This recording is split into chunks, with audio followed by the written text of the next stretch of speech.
सभी सम्मानित साथी अपने स्थान पर बैठे रहेंगे। आप इधर उधर जाकर अपनी कुर्सी अपने अपने स्थान पर बैठे खामोशी के साथ। आगे कई मिनटों में आपके बीच में पहुंचने वाली है। अब मैं आप लोग नारों का जवाब देंगे। बहुजन समाज पार्टी, बहुजन समाज पार्टी, बाबा साहब डॉक्टर भीमराव अम्बेडकर, बाबा साहब डॉक्टर भीमराव अम्बेडकर, माननीय काशीराम जी, माननीय श्री काशीराम जी, बहन कुमारी मायावती जी, बहन कुमारी मायावती जी, बहन कुमारी मायावती जी, सर्व समाज के सम्मान में, सर्व समाज के सम्मान में, सर्व समाज के सम्मान में बीएसपी की क्या पहचान, बीएसपी की क्या पहचान, बीएसपी को सत्ता में लाएंगे, सर्व समाज को खुशहाल बनाएंगे, बीएसपी को सत्ता में लाएंगे। बहन जी आप संघर्ष करो, बहन जी आप संघर्ष करो, बहन जी आप आगे रहो, बहन जी आप आगे रहो। हर कोई बूथ को जिताना है, हर कोई बूथ को जिताना है। बहुजन समाज पार्टी, बहुजन समाज पार्टी, बाबा साहब डॉक्टर भीमराव अम्बेडकर, बाबा साहब डॉक्टर भीमराव अम्बेडकर, बहन कुमारी मायावती जी, बहन कुमारी मायावती जी, माननीय श्री काशीराम जी, माननीय श्री काशीराम जी, सर्व समाज के सम्मान में, सर्व समाज के सम्मान में बीएसपी की क्या पहचान, बीएसपी की क्या पहचान, बीएसपी को सत्ता में लाना है। बहन जी आप संघर्ष करो, बहन जी आप संघर्ष करो, बहन जी आप आगे बढ़ो, बहन जी आप आगे बढ़ो। हर कोई बूथ को जिताना है, हर कोई बूथ को जिताना है। बहुजन समाज पार्टी, बहुजन समाज पार्टी, माननीय श्री काशीराम जी, माननीय श्री काशीराम जी, बहन कुमारी मायावती जी, बहन कुमारी मायावती जी, सर्व समाज के सम्मान में, सर्व समाज के सम्मान में बीएसपी की क्या पहचान, बीएसपी की क्या पहचान। बहुजन समाज पार्टी जिंदाबाद, बहुजन समाज पार्टी जिंदाबाद।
आगरा मंडलीय स्तरीय चुनावी जनसभा की मुख्य अतिथि बहुजन समाज पार्टी की राष्ट्रीय अध्यक्ष, पूर्व मुख्यमंत्री उत्तर प्रदेश एवं पूर्व सांसद आदरणीय बहन कुमारी मायावती जी हमारे बीच पहुंच चुकी है। आदरणीय बहन जी के पहुंचने पर आगरा मंडल बहुजन समाज पार्टी यूनिट व सर्व समाज के भाई बहने आदरणीय बहन जी का हार्दिक स्वागत करते हैं, खैर मकदम करते हैं।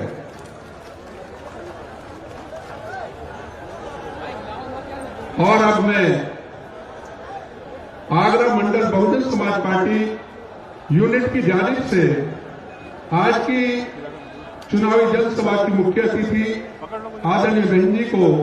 बहुजन समाज पार्टी का चुनावी चिन्ह हाथी से प्रेम भेंट करके उनका सम्मान करते हैं। माननीय गुरुलाल।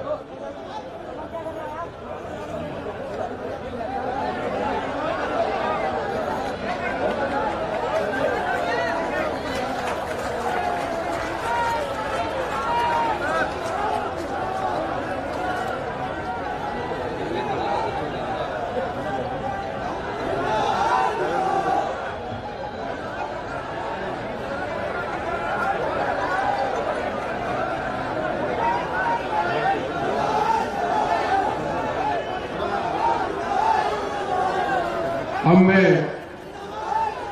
ज्यादा समय न लेते हुए अनुरोध करूंगा आज की चुनावी जनसभा की मुख्य अतिथि बहुजन समाज पार्टी की राष्ट्रीय अध्यक्ष, उत्तर प्रदेश की पूर्व मुख्यमंत्री, पूर्व सांसद, करोड़ों करोड़ों कमजोर मजलूम बेसहारा दिलों की आवाज आदरणीय बहन कुमारी मायावती जी से कि वो आए और जनसभा को संबोधित करें। आदरणीय बहन जी।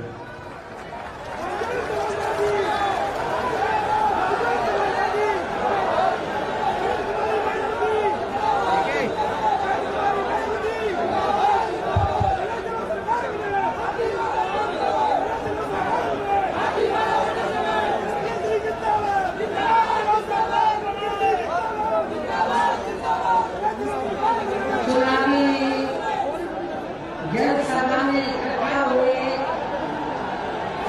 बीएसपी के सभी छोटे बड़े पदाधिकारियों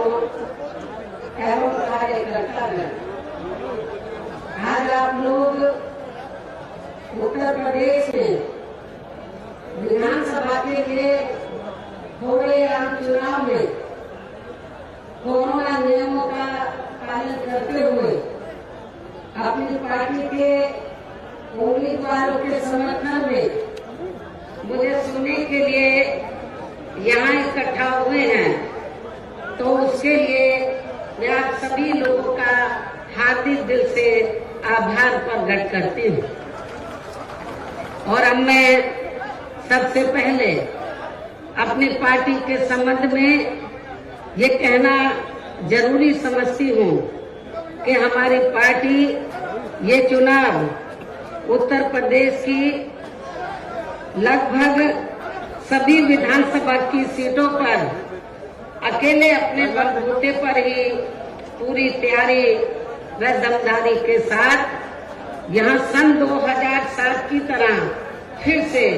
अपनी पार्टी की पूर्ण बहुमत की सरकार बनाने के लिए लड़ रही है, ताकि आपको वर्तमान में भाजपा के चल रहे जातिवादी, संकीर्ण, अहंकारी व तानाशाही वाले शासन से मुक्ति मिल सके। इसके साथ ही हमारी पार्टी ने पूर्व की तरह इस चुनाव में भी बीएसपी से जुड़ने की तादाद को ध्यान में रखकर फिर उसी अनुपात में ही यहाँ सर्व समाज के लोगों को टिकट भी दिए हैं। और अब इस चुनाव में आप लोगों को अपना वोट कांग्रेस, बीजेपी, सपा व अन्य विरोधी पार्टियों को न देकर केवल अपनी एकमात्र हितैषी पार्टी बीएसपी को ही देना क्यों जरूरी है, इसे आप लोगों को समझना होगा। हालांकि इस संदर्भ में आप लोगों को ये मालूम है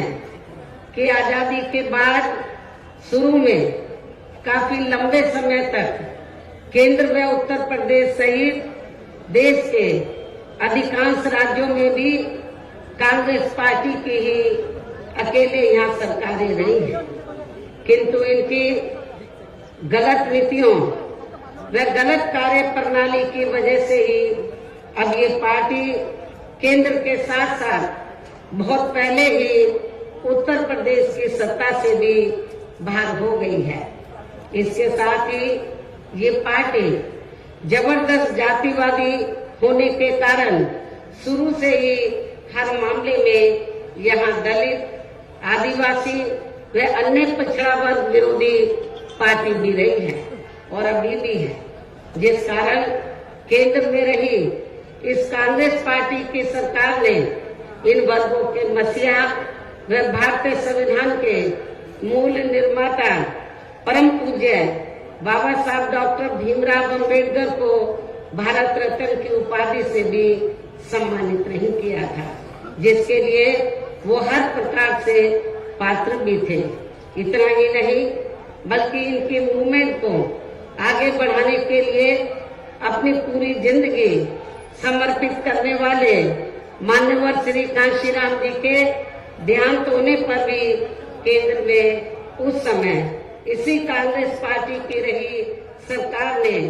उनके सम्मान में एक दिन के लिए भी राष्ट्रीय शोक घोषित नहीं किया था, तथा न ही इस पार्टी की रही सरकार ने पिछड़े वर्ग की आरक्षण संबंधी मंडल कमीशन की रिपोर्ट को भी लागू किया था, जिसे फिर बीएसपी ने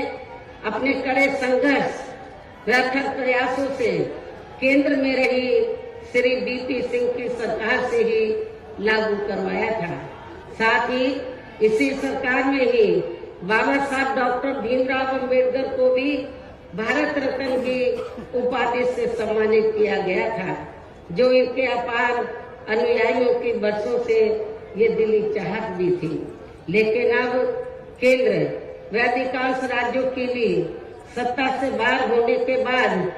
यही कांग्रेस पार्टी खासकर दलितों, आदिवासियों व अन्य पिछड़े वर्गों के वोटों की खातिर आए दिन किस्म किस्म की नाटकबाजी करती रहती है, जबकि इन वर्गों के मामले में इस पार्टी की सच्चाई तो ये है कि कांग्रेस पार्टी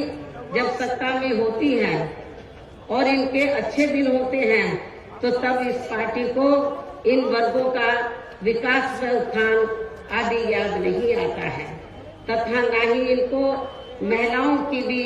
भागीदारी याद आती है। इतना ही नहीं बल्कि इस पार्टी के बाद खासकर यहाँ सपा व बीजेपी आदि की बनी सरकार में भी यूपी की जनता हर मामले में व हर स्तर पर काफी ज्यादा दुखी रही है। सपा की सरकार में तो अधिकांश यहाँ गुंडों, बदमाशों, माफियाओं व अराजक तत्वों एवं सरेआम लूट खसोट करने वालों का ही राज रहा है, जिसकी खास वजह से ही इस सरकार में आए दिन यहाँ जाति व धर्म के नाम पर तनाव व दंगे आदि ही होते रहे हैं। इस मामले में पश्चिमी यूपी का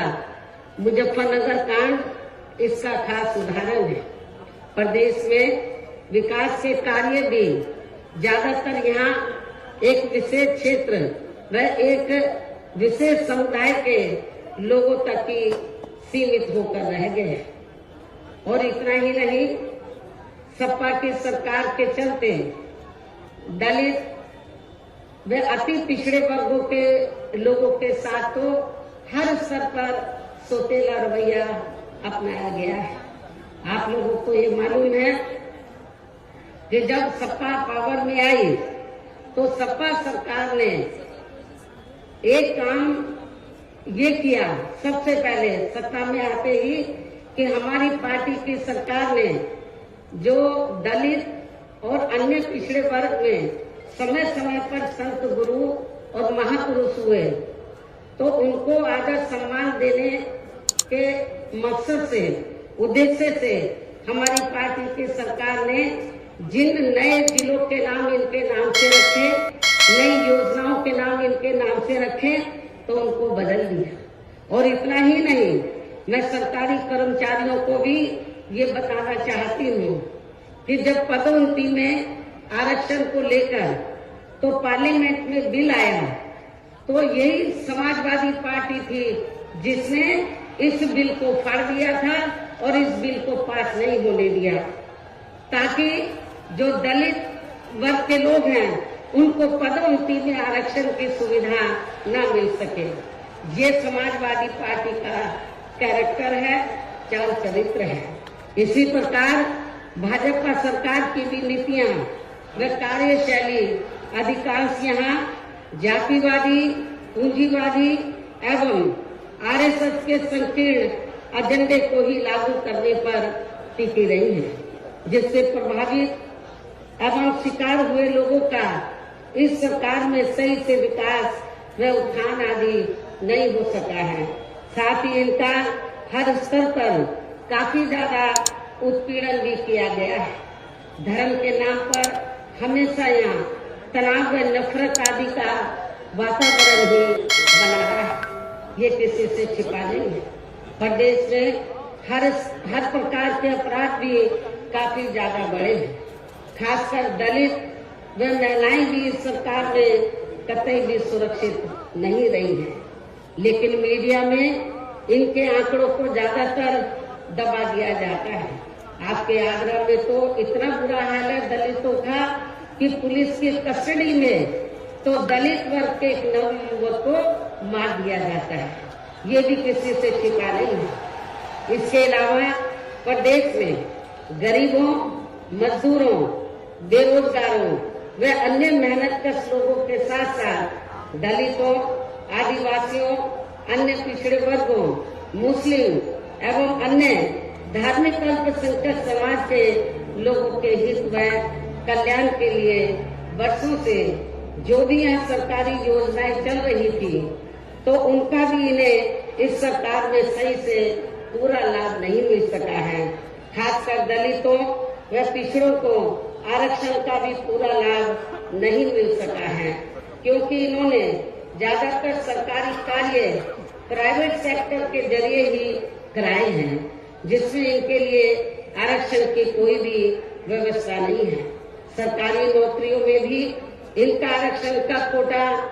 भाजपा सरकार में भी पूरा नहीं किया गया है। मुस्लिम व अन्य धार्मिक अल्पसंख्यक समाज के लोगों के साथ तो बीजेपी की सरकार में अधिकांश इन्होंने पक्षपात वाला रवैया ही अपनाया है। इतना ही नहीं बल्कि इस बार बीजेपी की सरकार में अपर कास्ट समाज में से विशेषकर प्रबुद्ध वर्ग भी हर मामले में अपने आप को काफी ज्यादा उपेक्षित रहा है। इसके अलावा इनकी गलत आर्थिक नीतियों के कारण यहाँ गरीबी, बेरोजगारी व महंगाई आदि भी काफी ज्यादा बढ़ी है। खासकर चुनाव घोषित होने से पहले तो डीजल, पेट्रोल व रसोई गैस आदि की आए दिन बढ़ी कीमतों ने भी जनता की काफी ज्यादा मुश्किलें बढ़ाई हैं। और ऐसा लगता है कि चुनाव खत्म होने के बाद उन्हें इनकी कीमतें बढ़ा दी जाएंगी। इसके साथ साथ उत्तर प्रदेश सहित पूरे देश के किसान भी केंद्र सरकार की गलत नीतियों के कारण काफी ज्यादा दुखी व परेशान रहे हैं और अभी भी परेशान हैं। प्रदेश में बेरोजगार लोगों को रोजगार नहीं मिलने के कारण ही ज्यादातर इनको पलायन भी करना पड़ा है। आप लोगों को ये मालूम है, आजादी के बाद कांग्रेस पार्टी लंबे अरसे तक यहाँ सत्ता में रही, लेकिन यहाँ रोटी रोटी के साधन नहीं मिलने के कारण बड़े पैमाने पर इनका पलायन हुआ। ये लोग पलायन करके चले गए। और इसके साथ ही जब बीजेपी पावर में आई तो आप लोगों को मालूम है कि ये सिलसिला जारी रहा और कोरोना काल में जो लोग बाहर के राज्यों से वापिस आ गए, जब उनको रोटी रोजी के साधन नहीं मिले तो उन्हें पुनः पलायन करना पड़ा। मुजफ्फरनगर में भी बड़े पैमाने पर सपा सरकार ने लोगों को पलायन करना पड़ा। तो ये तीनों पार्टियों की जो सरकारें हैं, चाहे कांग्रेस सत्ता में रही हो, चाहे समाजवादी पार्टी, चाहे बीजेपी, इन सभी पार्टियों की सरकारों में किसी न किसी कारणवश जो दुखी पीड़ित लोग हैं, खासकर बेरोजगार लोग हैं, उनको पलायन करना पड़ा है। इस प्रकार से इन सभी विरोधी पार्टियों की रही सरकारों में शुरू से ही यहाँ यूपी की जनता काफी ज्यादा दुखी व परेशान रही है। खासकर कोरोना महामारी के दौरान तो इन सभी की हालत और भी ज्यादा खराब हो गई है। ऐसे में इन सभी विरोधी पार्टियों की रही सरकारों से निजात पाने के लिए अब इस चुनाव में यहाँ प्रदेश की जनता को अपनी एकमात्र विदेशी पार्टी बहुजन समाज पार्टी की ही सरकार बनाना बहुत जरूरी है, जिसने अपने चारों रहे शासनकाल के दौरान बिना पक्षपात व भेदभाव आदि के यहाँ कमजोर एवं उपेक्षित वर्गों के लोगों के साथ साथ सर्व समाज में से गरीबों, मजदूरों, बेरोजगारों, किसानों, व्यापारियों, कर्मचारियों, वकीलों एवं अन्य मेहनतकश लोगों के साथ ही युवाओं, छात्रों, महिलाओं व बुजुर्गों आदि के भी विकास एवं उत्थान के लिए अनेक ऐतिहासिक एवं महत्वपूर्ण कार्य किए हैं। इसके अलावा बीएसपी की रही सरकार में दलित एवं अन्य पिछड़े वर्गों में जन्मे अपने महान संतों, गुरुओं व महापुरुषों आदि को भी विभिन्न रूपों में पूरा आदर सम्मान दिया गया है, जिनकी यहाँ सभी विरोधी पार्टियों की रही सरकारों में काफी ज्यादा उपेक्षा की गई है। इसके साथ साथ बीएसपी की सरकार में पूर्व की तरह ही यहाँ सभी वर्गों, धर्मों व विभिन्न क्षेत्रों में लगे लोगों के हितों में भी फिर से ऐतिहासिक कार्य किए जाएंगे। प्रदेश में विशेषकर गरीबी व बेरोजगारी आदि को दूर करने के लिए जरूरी कदम उठाए जाएंगे और ये हमारी सरकार का इस बार भी मुख्य एजेंडा होगा। साथ ही किसी भी मामले में किसानों को भी निराश नहीं होने दिया जाएगा। इसके अलावा आपके इस क्षेत्र के जो भी आपके आगरा मंडल में तो सभी जिलों में जो भी स्थानीय समस्याएं होंगी तो उन्हें भी जरूर दूर किया जाएगा। वैसे आप लोगों को मालूम है कि आगरा और फिरोजाबाद में तो जो यहाँ स्थानीय कारोबार चल रहे हैं, इनकी कुछ समस्याएं हैं तो उनको भी दूर किया जाएगा। ये भी मैं आप लोगों को विश्वास दिलाना चाहती हूँ। साथ ही केंद्र व यूपी सरकार के भी विवादित, इसके साथ ही केंद्र व यूपी सरकार के भी विवादित नियमों व कानूनों को यहाँ जल्दी से लागू नहीं होने दिया जाएगा। इतना ही नहीं बल्कि बीएसपी की रही सरकार में जिन महान संतों, गुरुओं एवं महापुरुषों आदि के आदर सम्मान में व उनके नाम पर जनहित की जो अनेकों योजनाएं शुरू की गई थी, साथ ही नए जिलों के नाम भी रखे गए थे, तो उन्हें अधिकांश, जैसा कि मैंने आप लोगों को बताया कि उन्हें अधिकांश सपा सरकार द्वारा बदल दिया गया है,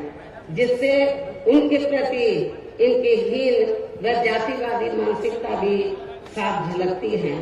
तथा जिन्हें फिर बीएसपी की सरकार बनने पर जरूर बहाल कर दिया जाएगा। इसके साथ साथ बीएसपी की नई सरकार में सर्व समाज के व विभिन्न क्षेत्रों में लगे लोगों के हितों में जो अनेकों महत्वपूर्ण व ऐतिहासिक फैसले लिए गए थे, जिन्हें सत्ता परिवर्तन होने पर बाद में सपा व बीजेपी की सरकार ने ज्यादातर दरकिनार कर दिया है, तो उन्हें भी फिर से शुरू किया जाएगा। इसके साथ ही बीएसपी की सरकार बनने पर यहाँ बीजेपी व सपा आदि के शासनकाल की तरह कानून व्यवस्था को किसी भी कीमत पर खराब व लचर नहीं होने दिया जाएगा और हर स्तर पर कानून द्वारा कानून का राज कायम किया जाएगा। जाति व धर्म के नाम पर यहाँ लोगों